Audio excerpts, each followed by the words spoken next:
Hello, my name is Wendy Arce, and I'm the Associate Dean of Students at the Graduate Theological Union.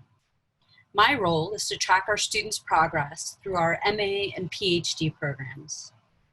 Normally, this week is really big for my office. The Office of Student Services works as a team to organize and execute the events that honor the hard work and dedication of our graduates. It is particularly special because this team has accompanied our graduates through the highs and lows of the program, so the ceremony becomes one last gift to celebrate the people we have worked so closely with throughout their time at the GTU. But this year, everything is different. For the first time, the GTU will be celebrating our graduates online, so to not put our graduates, their family and friends, or our community at risk with an in-person commencement. It's with such a heavy heart that I present these reflections today, online, from the safety and isolation of home. 4 years ago this week, I gave the remarks at my own commencement, and I shared the words of wisdom from my abuelita, my grandmother. Persevera y vencerás. Persevere and you will overcome. Back then, these words were a beacon of hope through what felt like endless years in the doctoral program. Today, they serve as a reminder that perseverance is key, especially during the crisis we face. I'm not sure my grandmother ever imagined that her grandchildren would live at a time when these words were so apt. Abuelita teaches us from her wisdom that troubling times pass. The tough part is to not lose hope and faith that one's persistence and perseverance will see us through. My grandmother persevered through very uncertain times, but in all of those years, she built a strong foundation that holds my extended family together to this day, despite the fact that we live all over the United States, Costa Rica, Panama, the UK, and Italy. Persevera y vencerás. But when we're in the thick of it, it's very easy to lose this big picture perspective. I can't imagine persevering in the face of your child's hunger, in the face of unemployment, in the face of an empty bank account, in the face of an eviction notice. This feels insurmountable, and yet giving in to despair is so dangerous. Perseverance is a survival strategy. We could easily enter a downward spiral and lose all hope.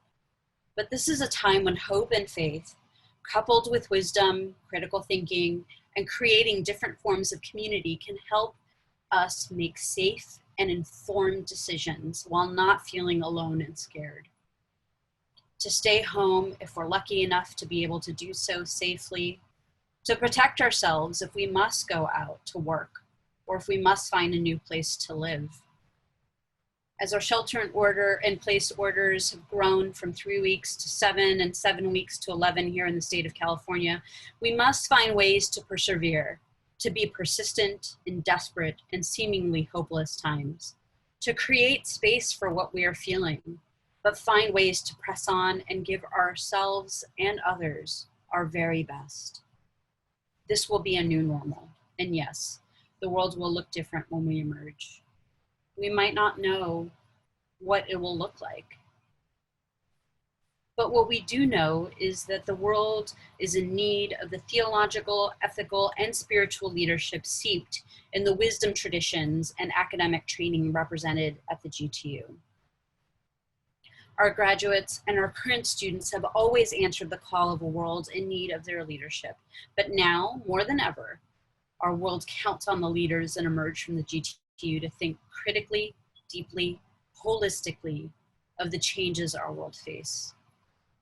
Our graduates and current students must think creatively about how to answer that call, how to persevere, inspire others to persevere, and accompany the most vulnerable until we all overcome this current crisis. Just the other day, I was on a Zoom call with one of this year's graduates, Dr. Cecilia Titisano, and our mutual friends. Among the circle, we have myself, Dr. Titisano, who teaches and is building a network of Indigenous women and Latina leaders. Mario Gonzalez Brito, an organizer with the Alameda and Santa Clara County Employment Management Associations. Guillermo Durgen, who organizes with the California Teachers Association, and Paulina Gonzalez Brito, Executive Director of the California Reinvestment Coalition. It's a pretty great group of people, and we have wonderful conversations. During one of our sessions, Mario Gonzalez Brito talked about how he's bringing the notion of social solidarity to his web-based organizing. In response, Dr. Titisano said, yes, we do not need social distancing, but instead we need to shift the conversation to physical distancing with social solidarity. We must still be in solidarity with each other despite physical distancing. This was such a poignant moment for me because in our fear and need to protect our health and safety, we distance ourselves from others physically, but that distance threatens the humanity of everyone around us. The less we interact with each other, the more we forget the humanity of those who are different from us. And in the world of COVID-19, those who are different can even be those who are not in our immediate households. Social solidarity brings more into the picture. It gives us the opportunity to think not only about how this crisis affects me, but how it affects those around me. How does this crisis affect the rich and poor differently? How do we make sure to protect those who are most vulnerable?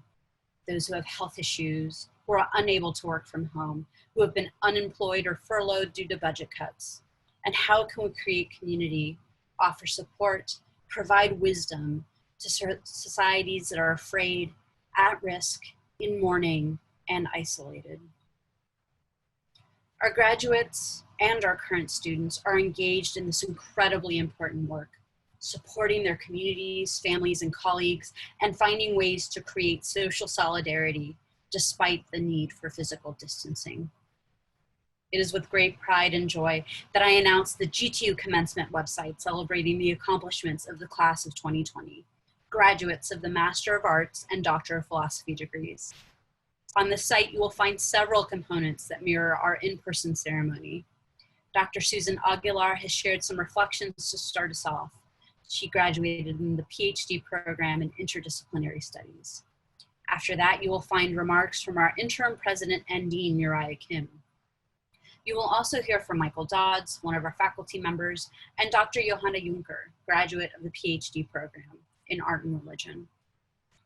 You will also find a dedicated page for each graduate that showcases their work, accompanied by a short video or text tribute from their faculty advisors.